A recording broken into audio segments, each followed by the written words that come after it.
Hi hello Telangana రాష్ట్ర ప్రజలందరికీ నమస్తే, గుడ్ మార్నింగ్, శుభోదయం.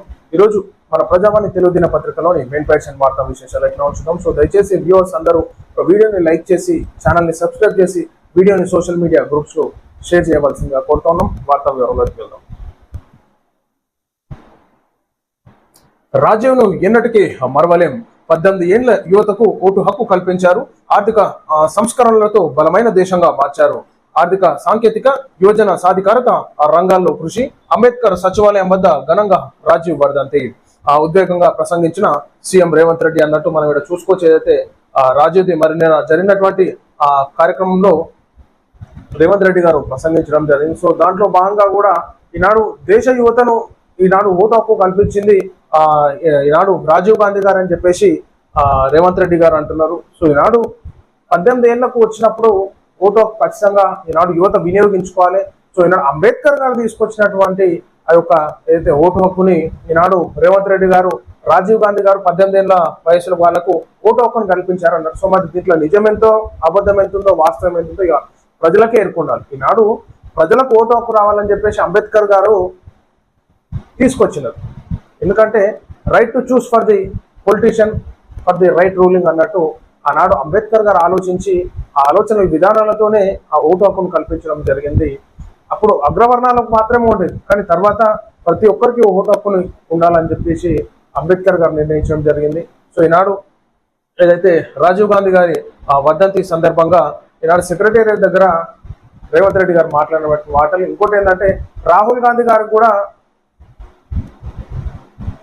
వీడియో పెడితే బాగుంటుంది. ఎందుకంటే ఈనాడు చాలా బాధపడినటువంటి సిచ్యువేషన్ కొన్ని మాటలు మన రేవంత్ రెడ్డి గారు మాట్లాడినాయి కాబట్టి ఈనాడు రాహుల్ గాంధీ గారు కూడా అసూలు భాషనరు అని చెప్పేసి అన్నారు.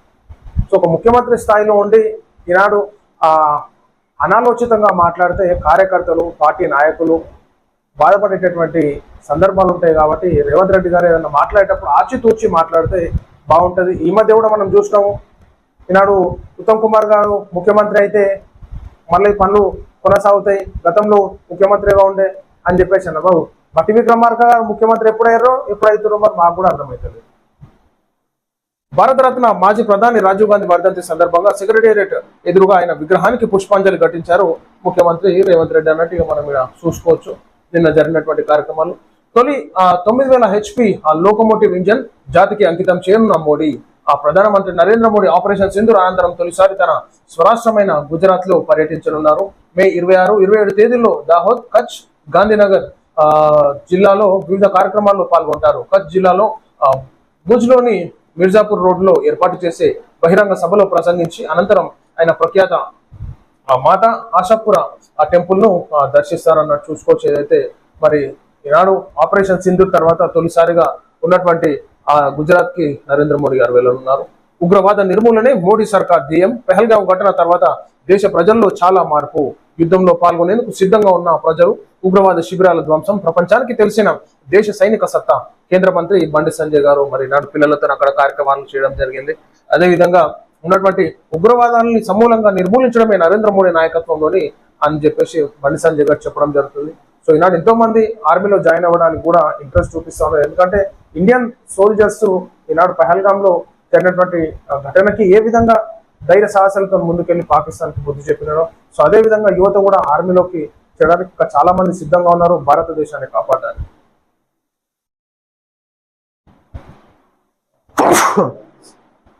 బలూచ్ బాంబు దాడిపై పాక్ ఆరోపణలు తోసిపుచ్చిన భారత్. బలూచిస్తాన్ లో స్కూల్ బస్సుపై జరిగిన బాంబు దాడిలో ప్రమేయం ఉందన్న పాకిస్తాన్ ఆరోపణలను భారత్ తోసిపుచ్చింది. ఏదో ఒకటిగా పుల్లబెట్టాలన్నమాట, కయ్యం పెట్టి పక్కకు జరగాలి.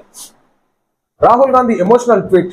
దేశ మాజీ ప్రధాని రాజీవ్ గాంధీ వర్ధంతి సందర్భంగా ఇవాళ ఢిల్లీలోని వీర్ భూమిలో ఆయన సమాధి వద్ద రాహుల్ గాంధీ పుష్పగుచ్చాలు ఉంచి నివాళులు అర్పించారన్నట్టు మనం చూసుకోవచ్చు. మాజీ ప్రధాని రాజీవ్ గాంధీ గారి వర్ధంతి సందర్భంగా రాహుల్ గాంధీ గారు అక్కడ పుష్పగుచ్చం ఉంచి నివాళులు అర్పించడం జరిగింది. దళపతి ఎన్కౌంటర్. మృతుల్లో మావోయిస్ట్ అగ్రనేత నంబాల కేశవరావు. 31 మంది మావోయిస్టులు, 2 జవాన్లు మృతి. ఛత్తీస్గఢ్ నారాయణపూర్ జిల్లాలో ఎన్కౌంటర్. 55 గంటల పాటు కొనసాగిన ఎదురు కాల్పులు. కేశవరావుపై 1,05,00,000 రివార్డ్ అన్నట్టు మనం చూసుకోవచ్చు. వివరాలు వెల్లడించిన పోలీసులు అధికారులు. ధృవీకరించిన మావోయిస్టులు. సో ఈనాడు మనం వర్షం పడుతున్నారు కానీ ఈనాడు ఆ అడవిలలో ఏదైతే కరగుట్ట ప్రాంతాలలో ఆ అడవి ప్రాంతాలలో ఈనాడు ఎన్కౌంటర్ ప్రభావం ఏ విధంగా ఉందంటే ప్రజలపైన చాలా ఇబ్బంది. అక్కడ గుడారాలు వేసుకొని అక్కడ గ్రామీణ ప్రాంతాలలో అడవులలో ఉండేటటువంటి నివసించే వారికి కూడా భయభ్రాంతులకు గురయ్యేటటువంటి పరిస్థితులు ఏర్పడుతున్నాయి. సో ఇదే విషయంలో మనం చూసుకోవచ్చు, మరి ఉన్నటువంటి దళపతి ఎన్కౌంటర్ అంటూ అగ్రనేత నంబాల కేశవరావు కూడా చనిపోయినట్టుగా చూసుకోవచ్చు. ఈనాడు 31 మంది మావోయిస్టులు హతమైనారంటే ఇంకా ఏ విధంగా జల్లెడబడుతున్నారు. సో ఈనాడు కేంద్ర బలగాలతో వీరు పోటీ పడాలంటే వాళ్ళతో అయ్యే పని అయితలేదు. ఎందుకంటే ఈ గతంలో వాళ్ళు చేసినటువంటి కార్యక్రమాలను ఓపిక పట్టి ఈనాడు ఆపరేషన్ కగార్ అని చెప్పేసి కేంద్ర ప్రభుత్వం ముందుకు తీసుకొచ్చి ఖచ్చితంగా ఈ నక్సలిజాన్ని అంతం చేస్తామని చెప్పేసి అమిత్ షా గారు చెప్పడం జరిగింది. అదే విధంగా ముందుకు పోతా ఉన్నారు. ఎంతో మంది ప్రాణాలు కోల్పోవడం మనం చూస్తా ఉన్నాం.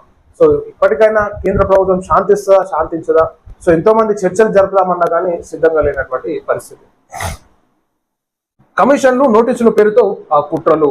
కాంగ్రెస్ సర్కార్ పై కేటీఆర్ విమర్శ. ఆ సమస్యలను గాలికి వదిలి నోటీసులు ఇస్తున్నారని రేవంత్ సర్కార్ పై ఫైర్ అయ్యారు బీఆర్ఎస్ వర్కింగ్ ప్రెసిడెంట్ కేటీఆర్. దిక్కు తోచని పరిస్థితుల్లోనే కేసీఆర్ కు నోటీసులు ఇచ్చారని అన్నారు. ప్రజాపాలన కాస్త కమిషన్ల పాలనగా మారిందన్నారు.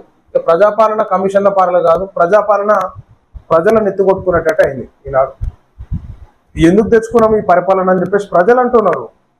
ఏ గ్రామీణ ప్రాంతాలలో పోయినా కానీ వందలు ఏదో కొద్దో గొప్ప జర బాగా అభిమానం ఉన్నోళ్ళు మంచిగా ఉంది అంటున్నారు. కానీ అది లోపల కూడా ఏదో జర్రత ఉన్నది చెప్తామని కానీ ఏ పార్టీ మీద అభిమానంతో చెప్తలేరు. కానీ ఈనాడు ఏ గ్రామీణ ప్రాంతాలలో ఎక్కడ సిటీలో పోయినా ఎవరిని అడిగినా సరే కానీ ఈ మార్పు తెచ్చుకోవాలనుకున్నాం కానీ ఈ విధంగా మా జీవితాలు మొత్తం నాశనం అవుతాయి అని చెప్పేసి అనుకోదని చెప్పేసి అంటున్నారు.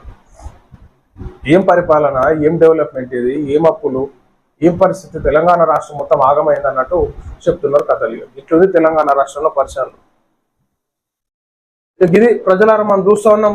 మన ప్రజావాణి తెలుగు దినపత్రికలోని మెయిన్ ప్యాక్షన్ వార్తా విశేషాలు. అందరికి సెలవు. తిరిగి మరలా రేపు కలుస్తాం. నమస్తే.